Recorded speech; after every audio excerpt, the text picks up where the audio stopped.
अस्सलाम वालेकुम friends, welcome back with another video. आपकी खिदमत में हाज़िर हैं एक और वीडियो के साथ। तो उसामा के चैनल को सब्सक्राइब करना मत भूलें। इंशाल्लाह आपके साथ आज नई वीडियो के साथ आपकी खिदमत में हाज़िर हुए। तो जी, तो आपको बताना चाहूँगा कि हमने कि काम कितने चीज़ों से स्टार्ट किया था, हमें किन किन मसाइल का सामना करना पड़ा, और अगर आपने ये काम शुरू करना है तो आपने किन बातों का ख्याल रखना है। सारी बातें आज हम इस वीडियो में आपके साथ डिस्कस करेंगे। तो स्टार्ट से बताता हूँ मैं आपको कि सबसे पहले तो हमने ये अपनी मतलब आपके तहत ये जो है ग्रीन शीट वगैरह, जाली वगैरह और ये दीवार वगैरह बनाई थी। तो ये हमारे पास काफ़ी खुली जगह बन जाती है इनके चलने फिरने के लिए, जिससे इनकी ग्रोथ बहुत बेहतर होती है। तो हमने स्टार्ट में 60 रुपये के हिसाब से चूज़े ख़रीदे थे, 50 गोल्डन मिस्री चूज़े जो होते हैं।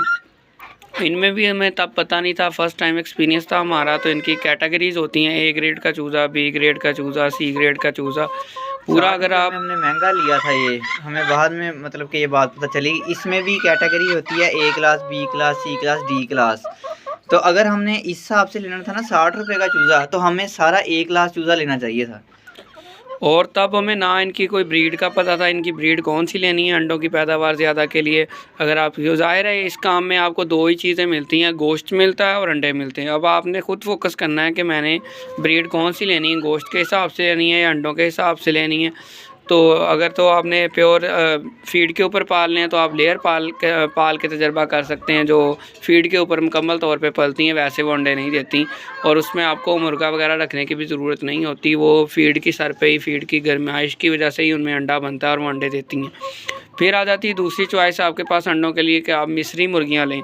जैसे ये जो आपके सामने मुर्गी है, ठीक है, ये मिस्री है जिसमें ये ब्लैक और वाइट इस तरह के होते हैं। वो सामने एक मिस्री है, वो पीछे एक मिस्री है, ठीक है, और यहाँ पर कोई नहीं। और ये जो है ये गोल्डन है, ये आप देख सकते हैं, ये गोल्डन की पहचान है, ठीक है। और ये रेड जो है ये भी तकरीबन ये गोल्डन है। गोल्डन मिस्री चूज़े लिए, इनमें मिस्री जो होती है इनका वज़न कम होता है, लेकिन इनकी अंडों की पैदावार जो है वो अच्छी होती है, नागा कम करती हैं गोल्डन की निस्बत। गोल्डन का वज़न थोड़ा ज़्यादा होता है, साइज़ थोड़ा बड़ा होता है। इसके बाद अंडों की पैदावार के लिए लूमन ब्राउन जो है, या कौन सी थी, एक सिल्वर गोल्डन यार, और सिल्वर गोल्डन पाकिस्तान के लिहाज से सिल्वर गोल्डन ज़्यादा बेस्ट है। इसका सिल्वर गोल्डन का एक जो मुर्गा है ना, मतलब कि इस तरह का मुर्गा, वो 4 से 5 किलो का हो जाता है, इतना वज़न ही होता है। और मुर्गी जो होती है वो 2.5 किलो की हो जाती है ईजीली। वो ब्रीड गोश्त के लिहाज से भी अच्छी है और अंडों के लिहाज से भी अच्छी है, लूमन ब्राउन। लेकिन वो आपको अगर फार्म वाला आपको सिल्वर गोल्डन सॉरी, तो वो फार्म पे आप जाएं तो वो सिल्वर गोल्डन का जो रेट है वो गोल्डन मिस्री से थोड़ा सा ज़्यादा होता है। अगर आप हैचरी पर जाते हैं जहाँ पे वो मशीनों से अंडे निकालते हैं, वहाँ पर आप डायरेक्ट जाएँ बजाय किसी शॉप से लें। तो हमारी पहली गलती तो ये थी कि हमें तब ग्रेड वगैरह का नहीं पता था। हमने 50 चूज़े लिए थे और ये तकरीबन हमारा कितने के आगे थे ये 50 चूज़े भी? ये 4,000 5,000 तक के आ गए। और दूसरी हमने गलती की, जो मैंने आपके साथ वीडियो में स्टार्ट में बात की कि हम अपना एक्सपीरियंस शेयर करने लगे हैं आपके साथ, तब हमें इनकी कोई बीमारियां वगैरह का नहीं पता था। हमें उसने कहा, जिसने चूज़े दिए उसने बड़ा अच्छा मशवरा दिया था कि इनको गुड़ वाला पानी दे देना जाते ही आपने। हमने कहा ऐसे ही लगा है, भला अपनी सेल बढ़ाने के लिए कर रहा होगा जी गुड़ वाला पानी, तो भूखे पेट ने तो ये सारे मर जाएंगे और लेने आ जाएंगे। इस हिसाब से हमने शक किया, लेकिन उसका मशवरा बहुत अच्छा था, हमें पता नहीं था। वो होता क्या कि जब अंडे से जो चूज़ा निकलता है ना, तो उसका खुराक वो अंदर से ले रहा होता है। उसके मैदे के पोटे के अंदर उसके कुछ जरासीम वगैरह, गंद वगैरह सारा कुछ अंदर ही होता है, क्योंकि उसका बीट वाला सिस्टम तब नहीं होता अंडे के जब अंदर होता है। जब वो बाहर आता है फिर उसने 48 घंटे पहले उसने कुछ नहीं खाना होता, और वो जो उसका पहले वाला अंदर गंद है वो उसने बीटें स्टार्ट कर देनी होती हैं, जिसकी वजह से अगर हम उसको गुड़ वाला पानी दे देंगे तो गुड़ वाला पानी जो है वो मदद करता है उसके मैदे को साफ़ करने के लिए। तो हमने वो नहीं दिया, तो हमने वैसे ही उनको थोड़ा सा बाजरा डालना शुरू कर दिया, वो खाते रहे। उसका असर फौरी तो नहीं हमें उसका जो है नुकसान उठाना पड़ा, लेकिन वो 10 से 15 दिन के बाद उनका जो है पोटा जो है वो रुकना शुरू हो गया, बीठें बंद होना शुरू हो गई, और फिर जो है हमें लॉस होता रहा। हम देखते रहे, रोज़ 2 मर गए, 4 मर गए, 2 मर गए, 4 मर गए। वो हमारा फर्स्ट एक्सपीरियंस था। हमने ये काफ़ी अखराजात ये किए हुए थे अपने फार्म पर, दीवार वगैरह के, जाली वगैरह के। अगर हमारे पास जैसे आम रवायती अंदाज में हम खुड्डा बनाते हैं, छोटा सा साइड पर बना लेते हैं, वैसे होता तो हम शायद आज दोबारा से हमने मुर्गियां ना ली होती। हमने कहना था दफ़ा करो, हमारे बस की बात नहीं है, मर जाती। तो फिर हमने सोचा कि यार अब ये ख़र्चा किया, अब ये पालनी तो हैं ही जैसे भी हैं। फिर हमने दोबारा से कुछ चूज़े लिए, उन चूज़ों में से कुछ पल गए। फिर जो है हमने और एक्सपीरियंस आता गया, इनको आने वाली बीमारियां, रानीखेत के बीमारियां, ठीक है, और इनको जो है बुखार की बीमारी भी हो जाती है। इनको मौसम के लिहाज से आपने इनका ख्याल रखना होता है। इनका पोटा बंद हो जाता है, फ्लशिंग बोला जाता है, वो वाली बीमारी, ठीक है। और इनके बालों के अंदर बात कर कीड़े पड़ जाते हैं, उसके लिए स्प्रे। ये सारी इन्फॉर्मेशन हमने इस चैनल पर पहले से भी अपलोड की हुई है। इस वीडियो में जस्ट मैं आपको टॉपिक्स बता रहा हूँ उनके। और अगर आप मुर्गियाँ पालना चाहते हैं, इनको अच्छे तरीके से, इनको आँखों में कौन से कतरे डालने, इनकी वैक्सीन कब और कैसे करनी है, इनको फीड कौन सी देनी है, सर्दियों में कौन सी है, गर्मियों में कौन सी है, ये सारी मालूमात आप हमारे मुख्तलिफ थंबनेल्स देखकर वो इससे रिलेटेड इन्फॉर्मेशन सुन सकते हैं और पाल सकते हैं। अब सवाल ये पैदा होता है कि आप स्टार्ट कितने से लें। हमने 5000 से लिया था, वो एक अच्छा सेट हमारा स्टेप था। वो ऐसे था कि अब हमें देखें एक्सपीरियंस हो गया, अब हमारे पास जगह भी है, हमें इनको पालने का तरीका भी आ गया है। अब इंशाल्लाह नेक्स्ट टाइम हम जो है इस फ्लॉक को सेल करने के बाद, अब ये अंडे भी दे रही हैं, 50 to 60% हैंस जो हैं वो इस टाइम अंडे दे रही हैं।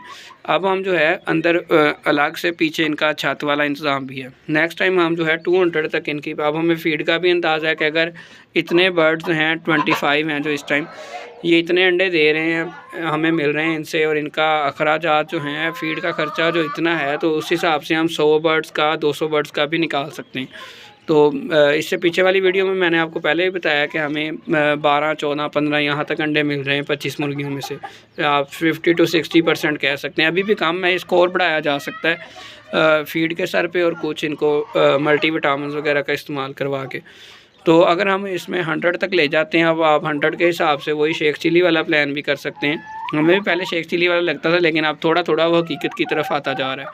तो कि अंडे होंगे, बच्चे होंगे, मैं अमीर बन जाऊँगा, वो वाला हिसाब किताब अब थोड़ा सा वो बेहतरी की तरफ आया है। मैंने इससे पहले वाली वीडियोज़ में आपके साथ शेयर किया कि हमें तकरीबन 12,000 13,000 तक बचत हो जाती है, अर्निंग होना शुरू हो गई है अंडों की मद में, अंडों की शक्ल में। तो इस तरह अगर आप 100 बर्ड्स रख लेते हैं, उसका 60% ही लगाएं, जिस तरह आप पे अंडों की पैदावार, उसको आप 100 ना रखें। इसका मतलब ये नहीं कि आपने 100 मुर्गियाँ रखी हैं वो 90 अंडे देंगी, नहीं, वो तकरीबन 60 तक देंगी, 60-70 यहाँ तक अंडे मिलेंगे आपको डेली, अगर गोल्डन मिस्री है। बाकी ब्रीड पे मैंने आपको शुरू में बताया डिपेंड करता है, लेयर है तो वो 100 भी दे देगी, उतनी आपके पास फिर फीड होनी चाहिए उसके लिए, और ट्रीटमेंट होना चाहिए, मल्टीविटामिन होने चाहिए, डॉक्टर होना चाहिए, प्रॉपर विज़िट करें उनको कि अंडों की पैदावार कैसे बढ़ानी है। तो 100 में से अगर आप 60 ले लेते हैं अंडे, तो आप ज़ाहिर बात है आपकी जो है प्रॉफिट जो है वो बढ़ जाएगा, पक्की बात है यही। और आपका जो है फ़ीड के अखराजात भी आपकी जेब में इतने पैसे होने चाहिए कि आप उनको सुबह शाम उनकी फ़ीड पूरी कर सकें, और आपके पास नॉलेज भी होना चाहिए कि इनको कौन सी बीमारी आ सकती है। कोई मुर्गी ढीली है तो उसका क्या इलाज करना है, इनको सर्दी लगती है तो इसकी क्या पहचान है, गर्मी लगती है तो क्या पहचान है। और जो बीमार मुर्गियाँ हैं वो हम अपनी इससे पहले वाली वीडियोस में बता चुके हैं कि आपने इनको फौरी तौर पर बाकी सेहतमंद बर्ड से अलग कर देना है। उसकी 2-3 वजूहत हैं। एक तो ये है कि वो हो सकता है बीमारी बाकियों को लगा दे, और आपने नए बर्ड्स भी इनमें शामिल नहीं करने, क्योंकि हो सकता है नए बर्ड में बीमारी हो, इन सबको बीमार कर दे।